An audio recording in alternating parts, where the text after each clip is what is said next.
The Story of the Three Wise Kings. Retold and illustrated by Tommy DePaula. Long ago in the East, in lands far from one another, there lived three kings, Melchior of Arabia, Gaspar of Tarsus, and Balthazar of Saba. These wise men studied the stars. Each night, they looked at the sky and wrote down where the stars were, where they had come from, and where they were going. One night, a star they had never seen before appeared in the sky. Each of the kings consulted his books and found that this new star was the sign that a great king was about to be born. So each king, not knowing about the others, set out to follow the star, to find the child king, and to honor him. And each carried with him a gift. Melchior took gold, Gaspar, frankincense, and Balthazar, myrrh. After many days and nights, the three wise kings met. They found that they were all following the same star, so they continued their journey together. But as they came near to Jerusalem, they lost sight of the star, and they did not know which way to go. "Let us ask at the palace of King Herod," one of them said.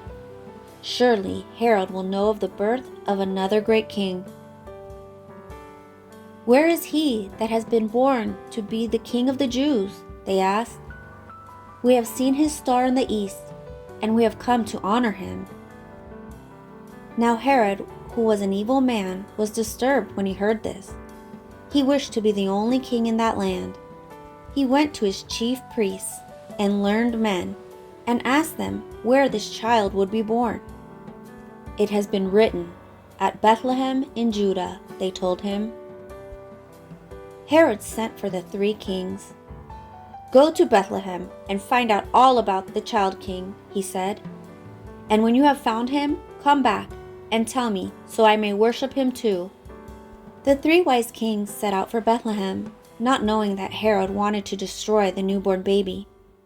And there in the sky, once again, was the star. They followed it until it stopped over the place where the child was born. Like a flame of fire, that star pointed out God, the King of Kings.